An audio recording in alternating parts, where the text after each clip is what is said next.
Praise God. Praise God. God is good all the time and all the time. God is good. Praise God. Praise God. Isang mapagpalang araw po sa bawat isa. Sa pagkakataong ito, tayo po ay dudulog, lalapit sa ating Diyos na buhay ng may pananampalataya na kung saan may dalawa o tatlo na nagkatipon sa kanyang ngalan. Naroon siya sa kanilang kalagitnaan.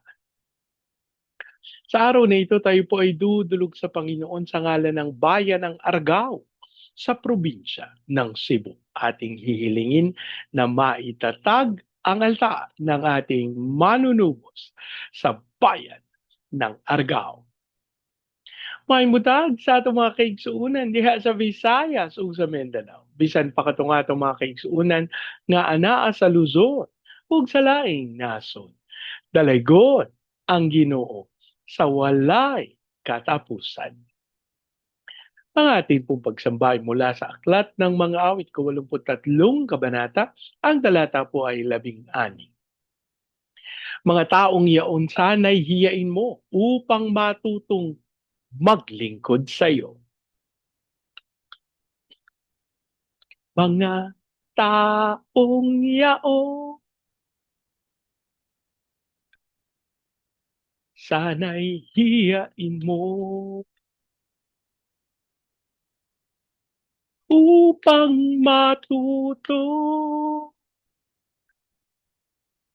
maglingkod sa iyo. Mga taong yaong sana'y hiyain mo upang matuto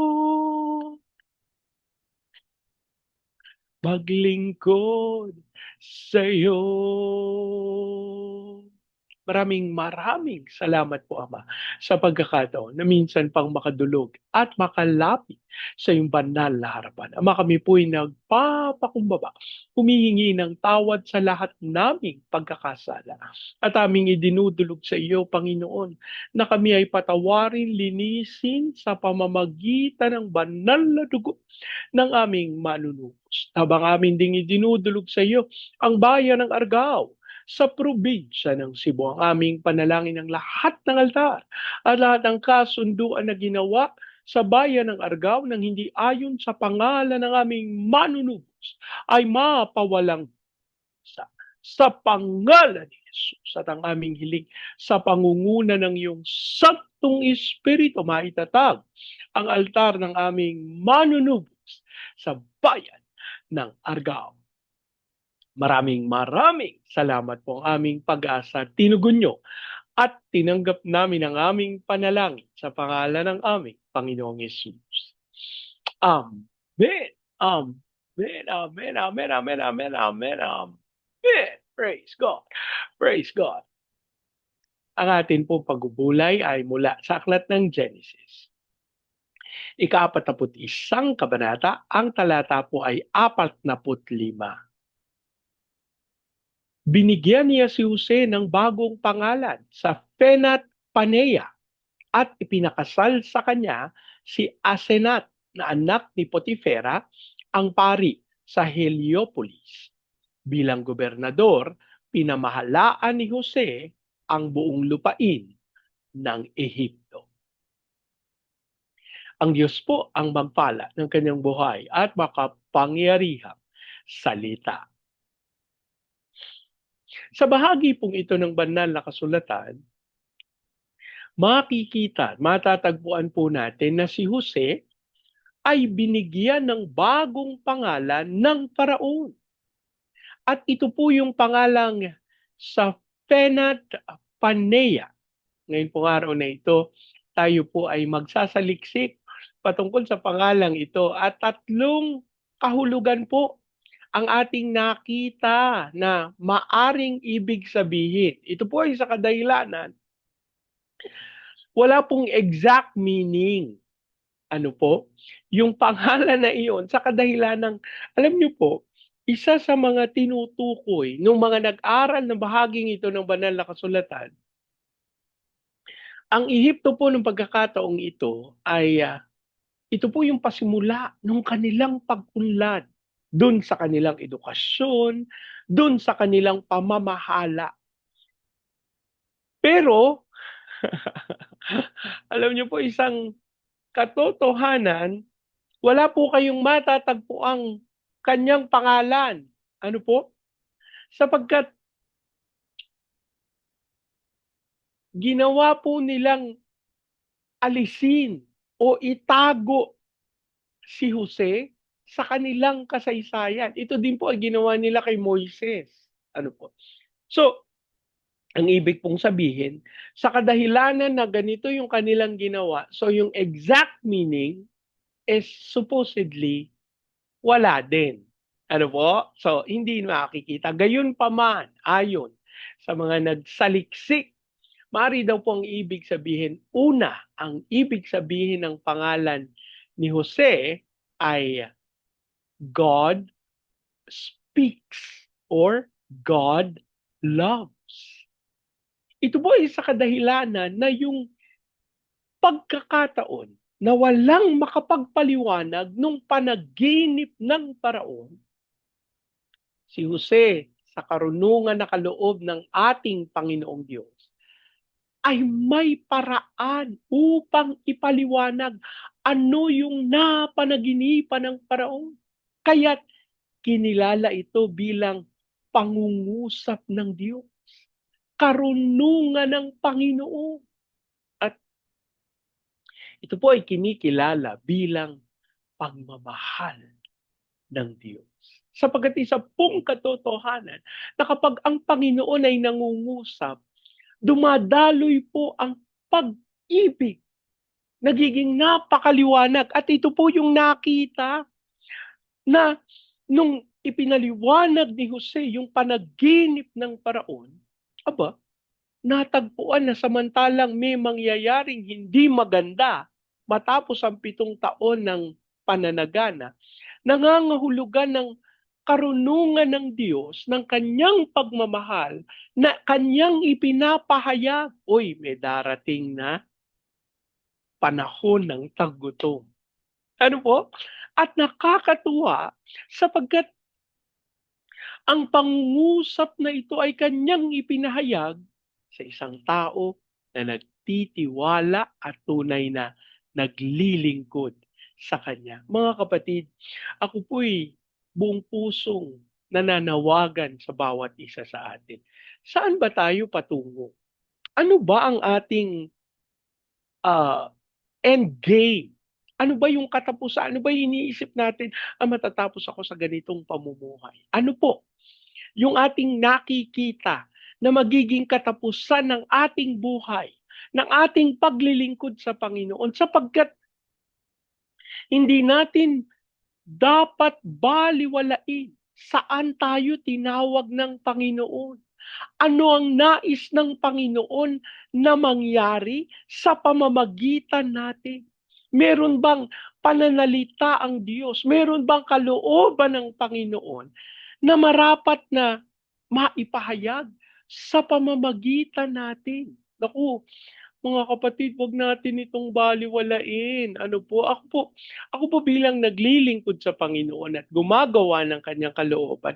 May mga pagkakataon po ako na totoo po sinasabi ko sa, Lord, hanggang dito na lang ba ako? No? Ito na ba yung end game ko? Hanggang dito na lang ba? Pero alam niyo po, sa aking puso ay may pag-asa at pananampalataya na hindi ako papayagan ng Panginoon na matapos yung aking buhay dito sa sanlibutan nang hindi nagaganap yung kalooban ng Diyos. At yan po yung pananampalataya na aking tinatanggap at idinideklara that whenever I speak, I am declaring the love that God has for the lost. Kaya po alam nyo, binabantayan ko ano ba yung sinasabi ko. Nagiging maingat po ako kahit doon sa mga tao na si Ming Lee, ano po, ito may nagawa sa'kin 'tong hindi maganda, eh, 'no? Pero nag-iingat po ako sapagkat naniniwala ako yung mga simpleng pananalita, katulad po nung istorya na naibahagi ko nung isang beses na magpapakamatay na dapat yung isang kabataan pero ang sabi niya, "Kung meron lang ngingiti sa'kin dito." Wala ngang salita, eh, 'no, ngiti lang, eh. Pero nung may ngumiti sa kanya, ayun, hindi siya nagpakamatay at ito yung naging dahilan kung bakit ina-announce niya dun sa train station kung saan siya dapat patatalon at magpapakamatay. Sabi niya, "Baka naman puwedeng ngitian niyo yung mga tao na nakakasalubong niyo because unknown to you, di niyo alam meron pala silang pinagdadaanan." Ano po? So, paano pa yung mga salita na ating bibitiwan, na ating ibabahagi kaya hindi tayo puwedeng masabi lang yung gusto natin o masabi lang yung nararamdaman natin. Higit sa lahat, ang sabi ng salita ng Diyos, "Let us speak the truth in love." Ano po? Ikalawa na ibig sabihin ng pangalan ni Jose na sa pena Panea. Ang sabi daw, ang ibig sabihin daw nito, revealer of secrets. Yan. Ayon po dun sa mga nag-aral ng pangalan ni Jose na ibinigay ni Faraon. Ito daw ay nangangahulugan na tagapagpahayag ng mga bagay na itinago. Sabagat isang katotohanan, walang sino man na marunong sa Ehipto, walang sino man na mahikero, no, na may kinalaman sa yung kanila pong wisdom. Walang nakapagpahayag ng panaginip ng Paraon kung hindi si Jose. At ito po'y nangangahulugan na ipinagkaloob sa kanya yung kakayahan na maipahayag ang mga bagay na natatago. Ano po? Sa English ang sabi, revealer of secrets. Alam niyo po, ako'y naniniwala na ang pagpapahayag ng mga sikreto ay hindi yung sa paraan na maninira ng iba. No? Kasi baka sabihin niyo, magaling diyan yung kapitbahay ko. Yung pala marites, no? Hindi po.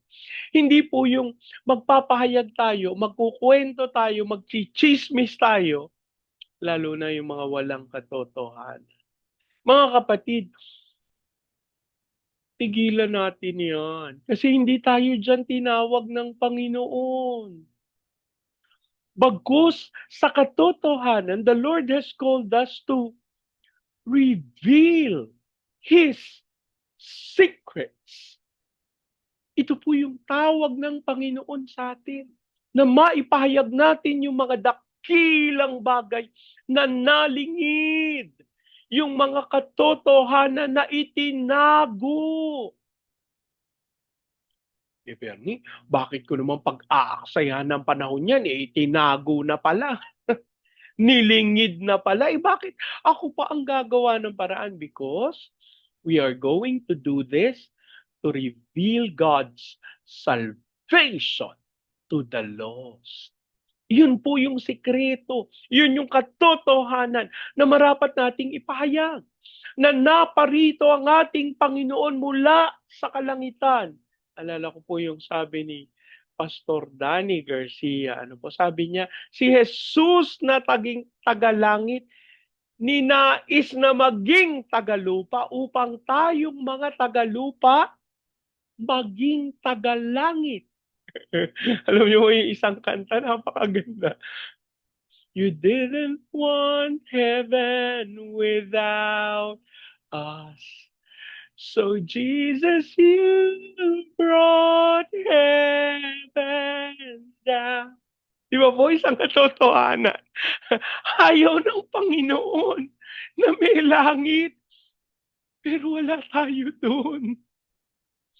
Hindi yun yung kaisipan na nais ng Panginoon. Bagkus, ang nais niya, tayo na kanyang mga nilikha ay mamuhay sa kalangitan. Kaya't ang kanyang ginawa, hindi niya lang iniwan ang langit. Ibinaba niya, dinala niya ang langit dito sa lupa. At alam niyo, ito yung naranasan ng mga bulag na nakakita. Ito yung naranasan ng mga may sakit na gumaling. Ito yung naranasan ng mga nagugutom. At ang ginawa ng Panginoon, pinagpira-piraso niya yung tinapay, pinagpira-piraso niya yung isda. Dakilang bagay. At ang panawagan po ng Panginoon para sa bawat isa sa atin, salaminin natin ang ating tagapagligtas. Na kung ito ay kanyang tinataglay, marapat rin na ating taglayin ito at ganapin sa kanyang panahon. Ikatlo, at ito po yung huli na ibig sabihin ng pangalan ni Jose, preserver of life, tagapag-ingat ng buhay. Sapagkat sa katotohanan po, yung taggutom ay magdudulot ng pagwawakas ng mga buhay. Ngunit dahil doon sa karunungan na kanyang tinanggap galing sa Panginoon at kanyang ipinahayag sa Faraon, kanyang iningatan yung buhay ng mga tao. Yun yung sinabi doon sa last verse na binasa natin nung nakaraang araw. Ano po? Sabi niya, nang sa gayon, walang magugutom. Walang mapapaano. Kasi, ang sabi niya, iingatan daw yung mga certain amount nung mga sobra, nung mga iipunin nila galing dun sa 7 years na sobrang pagpapala. Preserver of life. Alam niyo po, ako'y naniniwala, ito ang tawag ng Panginoon sa atin. Tayo'y maging tagapag-ingat ng mga buhay. Alam niyo po, kasama dito yung pag-iisip natin, kasama dito yung pananalita natin, kasama dito yung mga ginagawa natin. Kamusta ba tayo? Kamusta ba yung ating pag-iisip? Kasi nung isang beses lang po may kausap ako na medyo hindi maganda yung kanyang karanasan sa kanyang mga magulang. Ano po, sabi niya, hindi na lang ho nila ako inintindi, ganito, ganyan, nagkukwento siya na puro parang pagka kinalkula mo yung kanyang sinasabi, lugi ako sa magulang ko. At alam niyo po, habang nakikinig ako po mismo, nalulungkot sapagkat naramdaman ko yung sakit na habang ikaw ay nag-expect na ikaw ay tutulungan, na ikaw ay bubuhatin, bibit-bitin ang iyong mga mahal sa buhay. Alam niyo, well, hindi naman talaga siya pinabayaan, pero parang gano'n na nga. Pero alam niyo po, ang tawag sa atin ng Panginoon, we are preserver of life. At alam niyo, nakita ko, habang yun nga po yung kausap ko. Kasi iniisip ko, sabi ko, hindi naman, kasi kilala ko yung kanyang mga magulang, ano po, at nakita ko na, sabi ko, hindi naman ganito sila. Pero, nung kanyang ibinahagi sa akin na, meron palang hindi pagkakaunawaan na naging dahilan kung bakit imbis na ang kanyang taglayin, imbis na ang kanyang angkinin, yung pagsama siya ay napabayaan. Kasi merong hindi pagkakaunawaan. So, ito po panawagan para sa bawat isa sa atin. Kung meron tayong kapatid, kaibigan, kapamilya na may sakit tayo ng kalooban. Naku, kailangan po natin niyang isaayos. Sapagkat unknown to us, baka naman tayo imbis na nagiging preserver of life, may mga pain tayo na dinadala sa buhay ng iba na lingid sa ating kaalaman. Kaya sa oras na ito, tayo po'y dudulog sa Panginoon. Nawa,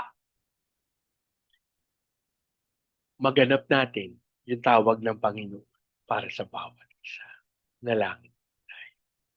Ama naming Diyos na makapangyarihan sa lahat, kami po'y nagpapasalamat sapagkat sa pamamagitan ng pangalan ng iyong lingkod na si Jose, yung bagong pangalan na ipinagkaloob sa kanya ng paraon na sa Penat Paneya, Panginoon, ang bawat isa sa amin ay may ganito ring sinasalamin na pangalan. God speaks, God loves, revealer of secrets, preserver of life. Ipahintulot mo na taglayin namin ang mga pangalang ito at maganap namin sila ayon sa iyong kalooban. Sa pagkakataon, Panginoon, na yung mga kabaligtaran ng aming ginagawa, kami dumadalangin ng pagpapatawad, paglilinis, at kami po ay ihatid mo sa katotohanan ng pagganap ng iyong dakilang kalooban. And by faith, our excitement goes with the truth that you are with us, and we will walk in your righteousness. At sa pangalan ni Jesus, Panginoon, katulad ng ginawa ng aming nunong Jose, kami din ay magiging pagpapala sa aming pinakamamahal na bayan. Amamin din pong idinadalangin ang bayan ng Argao sa probinsya ng Cebu. Ang aming panalangin, ang katawan ng aming Panginoong Hesukristo sa bayan ng Argao ay magkaroon ng unawaan. Dasal namin ang pagkakaisa. Dasal namin ang pagdaloy ng iyong Santong Espiritu upang maitatag ang altar ng aming Panginoong Hesukristo sa bayan ng Argao. Maging dahilan nito upang dumaloy ang kaluwalhatian, kapangyarihan sa pangalan ni Jesus. And Father, we declare the fullness of your blessings. We declare the fire of revival. Hayaan mong dumaloy din ito sa Baguio City, Cagayan de Oro, Legazpi, Lipa, Manila, Pampanga, Pateros. Kilusan mo ng may kapangyarihan upang tunay maganap ang iyong dakilang kalooban. Gayun din po, ikaw ang magkaloob ng pag-unlad. At hayaan mong maranasan din ito sa buong Luzon, Visayas at Mindanao. Dalangin namin, Panginoon, matupad namin yung tawag mo sa amin to be the launching pad of the gospel, to be a missionary sending country, and to be the America of Asia in the height of its glory. Dalangin din namin ang pagkilos mo ng may kapangyarihan sa aming pinakamamahal na bayan, sa aming President Marcos, Vice President Duterte, sa Senado, Kongreso, Judiciary, Military, Police, Local Government. We declare the fear of the Lord na maghari sa aming mga tagapanguna. At ang aming panalangin, mapawi ang lahat ng kasinungalingan ng kaaway at tunay na paglilingkod sa iyo ang matagpuan sa aming mga tagapaglingkod. Amin din pong idinudulog sa iyo na samahan mo ang aming mga OFW na tinawag mo bilang overseas Filipino witnesses. Ayan mong sila'y maging mga saksi sa mga bansa na yung pinagdalahan sa kanila. Gayun din ang aming mga misyonero sa iba't ibang panig ng daigdig. Ikaw pong magkaloob ng lahat nilang pangangailangan. As we also pray for the fulfillment of your purposes sa aming mga training agencies, katulad po ng Main Lifeline, Asian Center for Missions, Elijah House Philippines, Church Renewal, Asia Pacific International Institute Studies. Lord, lahat ng kailangan nila, ikaw po ang magkaloob, ikaw ang magpala at tunay na sumama at mag-ingat sa kanila. Dalangin din namin ang iyong pangunguna sa mga bansa ng Vietnam, Cambodia, Myanmar, Laos, Thailand, Malaysia, Singapore, Indonesia, Brunei. Kilusan mo ng may kapangyarihan Ama, hayaan mo na dumaloy ang iyong kalwalhatian at tunay na mapangyari ang dakilang pagkilos mo as we declare the fire of revival, maging sa Hong Kong, Macau, Taiwan. Sumama ka, Panginoon, sa mga bayang ito. Ang kaliwanagan mo ay makita at matagpuan. Maging sa Japan, China, South Korea, North Korea, Brazil, Russia, at Amerika. We speak the fire of revival upang ihatid ang iyong katotohanan to the rest of the world. Habang amin din pong sinasalita ang kapayapaan sa bansang Israel. Maraming salamat po ang aming pag-asa at tinugon niyo at tinanggap namin ang aming panalangin sa pangalan ng aming Panginoong Jesus. Amen. Amen. Amen. Amen. Amen. Amen. Amen. Praise God. Praise God. Sa pagkakataong ito, yan niyo pong salitain ko ang basbas ng Panginoon sa inyo at sa inyo sa bayan. I declare the everlasting love of the Father. I declare the unending blessings of the Son. I declare the sweet, sweet, sweet fellowship of the Holy Spirit now and forever. I declare this new house and lot with parking, with a new vehicle, and with a flourishing business. In Jesus' name. Amen. Amen. Amen. Amen. Amen. Amen. Amen. Praise God. Praise God. Hanggang sa susunod po, sama-sama nating ideklara, Pilipinas, God bless you big time. And so we declare, to God be all the glory in Jesus' name. Amen. Amen. Amen. Amen. Amen. Amen. Amen. Praise God. Praise God.